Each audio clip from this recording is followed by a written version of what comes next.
Willkommen in einem anderen aufregendes Video. Welcome to yet another exciting video. In this case, part 2 of my figure gaming hobby series. In this case, covering how to make MDF bases for your 6mm figures, specifically micro armor figures.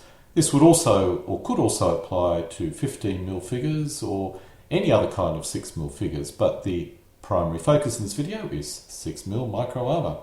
While I currently use laser cut professionally finished MDF bases, in the past I used to make my own bases. This video would be useful for players who wish to base a force mix at a low cost. This video provides instructions for the creation of homemade 3mm MDF bases, that's 3mm thick. My strong advice is to purchase professionally manufactured bases as they will be correctly sized. However, players who wish to base their force mix on the cheap will find this useful. The issue with homemade bases is they will not be sized exactly the same.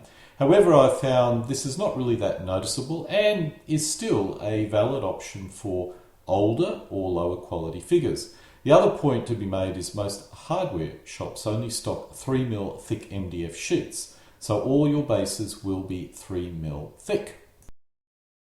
While initially my preference was for 2mm thick MDF bases, I found that 3mm thick bases do have a number of advantages for 6mm micro armor. This is especially evident for infantry. They are much easier to pick up than if you used 2mm thick bases. The 3mm bases also allow you to place a label on the edge describing what the counter or base actually is. The advantage of this is you do not need to pick up your base to see what it may be. You can quickly see this by looking at the bases from the owning player's edge.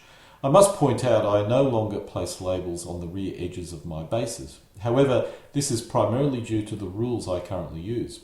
If you're using a set of rules such as FFT3, the rear edge labels can be very useful, especially for infantry elements. This image shows a slightly out of focus close-up of my homemade 3mm MDF base. Please excuse the poor quality paint job of the figure, as these are homemade micro armor figures, which I use for testing purposes only. This is an early test and I'll not use this kind of flock in the future, but it shows you the base in more detail. You can see the white under the base. In order to assist me in identifying what the base represents, I normally glue a piece of paper with the description printed on it. The reason why the paper is protruding is because the base is not an exact 30mm square. I trim the paper normally and sand the edges, which you will see later in the video. With most of my current bases, I now use a whiteboard or a black whiteboard marker to colour the base edges black, and after gluing the paper on the edge and trimming the edges, I use another black whiteboard marker to eliminate any trace of white edge. Now we drill down into actually how you can make your own 3mm thick MDF bases using hardware supplied MDF sheets. Most hardware companies sell MDF sheets, which are 60cm by 90cm in size, or a variety of different sizes, but I typically use 60 by 90. The first thing to do is to cut this into more manageable pieces. I normally cut them into 3 pieces, each of which are 60cm long and between 30 and 40cm deep. In order to cut your MDF sheet into a more manageable size, you need to brace it down on a workbench and use a jigsaw with a fine blade. A handsaw can also be used, but it's much more difficult, particularly with large sheets of MDF. You'll need to use a guide, in this case a wooden piece of timber, to ensure the cut is straight. This shows my jigsaw, workbench and the Mdf board braced onto it just before I'm about to cut it. The mandatory safety message here: make sure you always use eye protection whenever you use power tools. This shows the newly cut piece of MDF. You'll need a file to smooth down the corners which have been cut. This shows all 3 pieces cut out. This shows the workbench that I use in more detail. I happen to use a very low-cost folding workbench because my previous dwelling didn't provide me with much room. Now I have a garage, before I didn't. For those who have large garages and large workspaces, you can use a more substantial workbench. From this point on, I'm going to be using a fine-tooth handsaw. We now brace the cut MDF board on our workbench, measuring a 3 cm wide strip. The actual cut will be 2 mm in width, so this needs to be factored in. It's best to use a guide which has some metal on it. This ancient ruler has a metal strip in it which cannot be accidentally cut by the handsaw. But these days I do use a wooden guide as well, as long as you're very careful when you actually do the cut. You don't want to cut into your guide. In order to cut the MDF boards, at this point I use a simple handsaw. This has fine teeth, or as many teeth as possible per inch of blade. The finer the better. This shows the cut in close detail. You can see the width of the cut is a few millimeters. You can also see why it's important to use a metal edge, as it's easy for the handsaw to slip and start cutting the guide. Once again, these days I can actually use a timber guide, but it means that when you cut the MDF you need to cut it more up and down or more vertically rather than horizontally. I've just cut the strip, and as you can see it's 3 cm wide. Later we will shave off excess edge to achieve a perfect 3 cm width. When you cut MDF you will get this kind of rough edge. Now the finer the blade, the less the edge.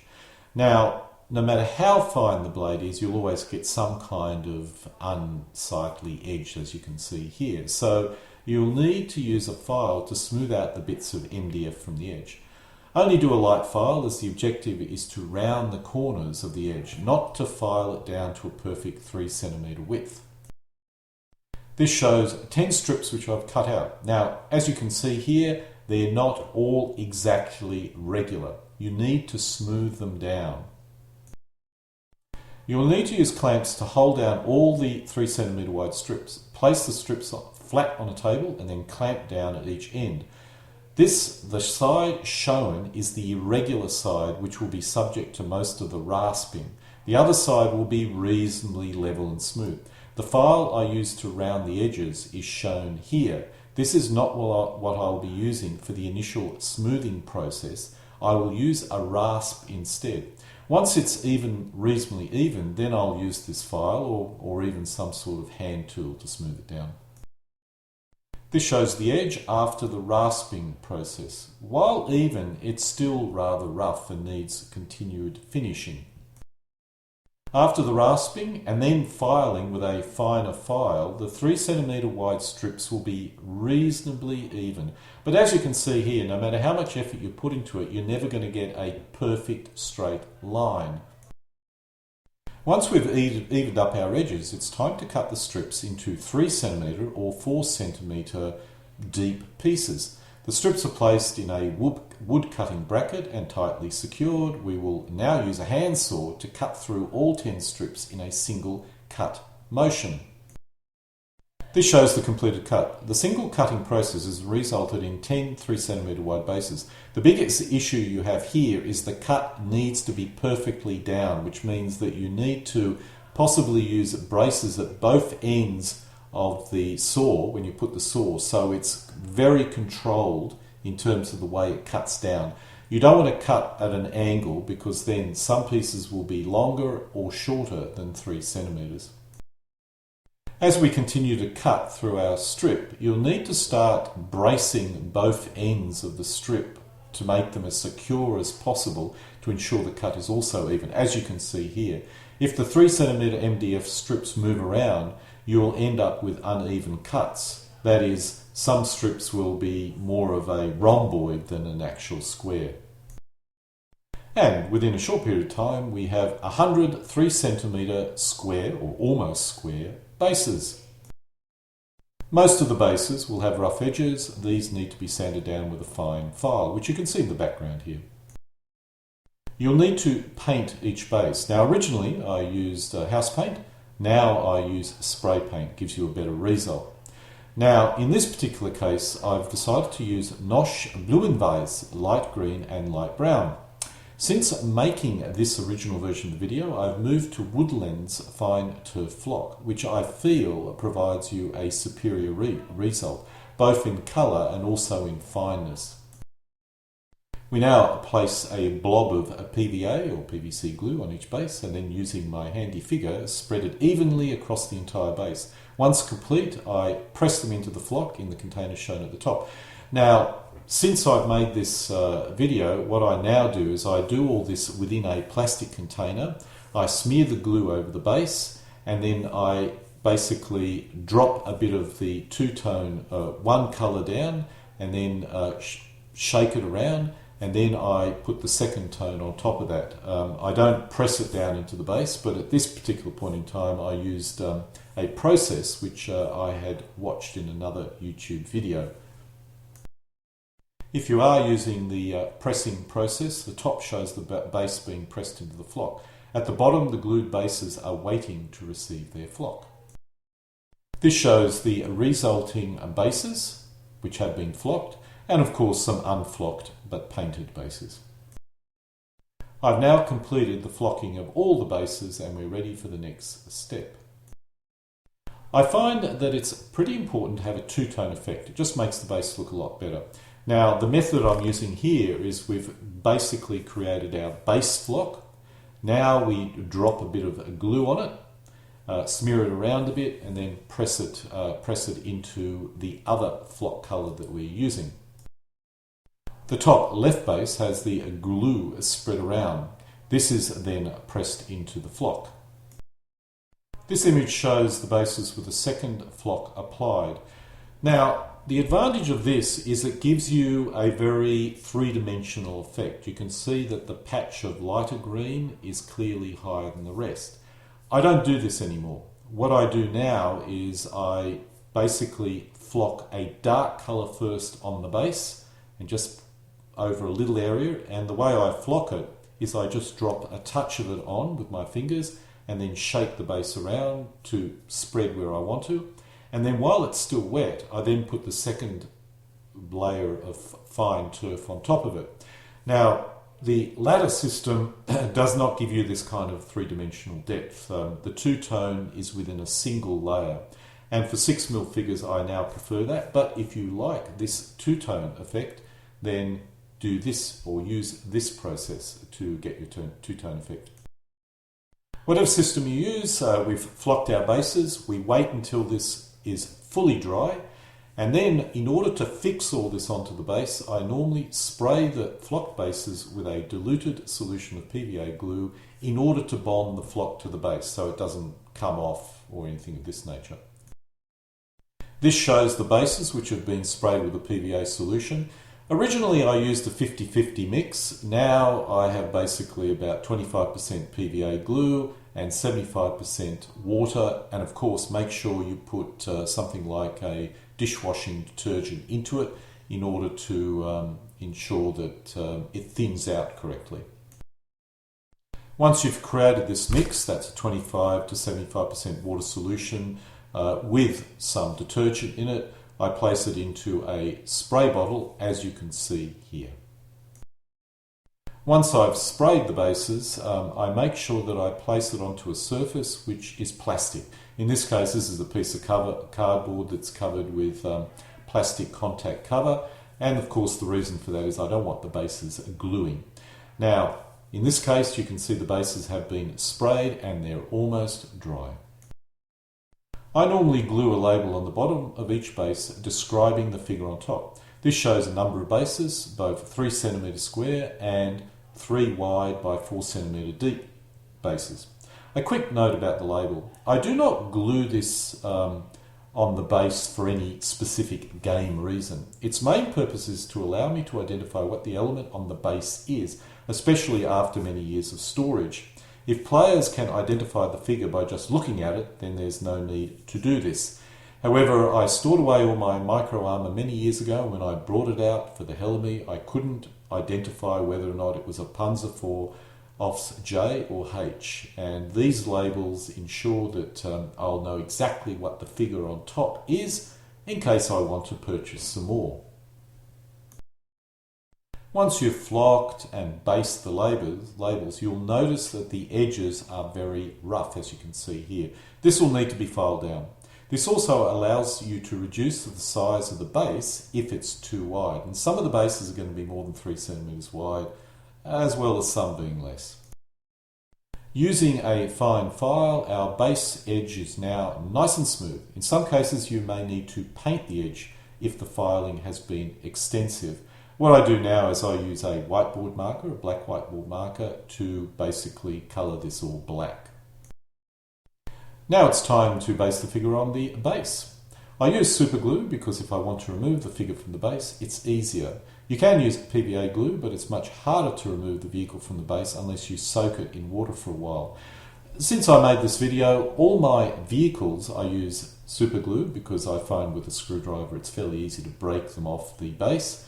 However, for infantry and artillery, all of it I use is PVA because if I want to rebase it, I just need to soak it for 2 days and then it'll come off very easily indeed. I now place a label on the rear edge showing me what the element is. This is to allow me to identify the element without picking it up. In most cases, players will have no need to place the layer on the base edge, and unless you have a specific requirement in order to do this, I would not do this step. The label under the base is sufficient to allow you to identify what the element is if you so happen to need to know what it is. However, if you do wish to place a label on the rear edge, then I use hardware quality PVA glue, which I apply to the rear edge. Now, after I created this video, I discovered it was far easier to place the rear label on before you put the figure onto the base, and that's, if I want to do this, what I do these days. All my bases are now labelled. By placing the label on the rear edge, it allows the owning player to easily identify the element. It's also useful for some infantry elements to show the player where the rear is. The latter is surprisingly useful. Infantry, especially 6mm, can be difficult for a player to determine which way they're facing.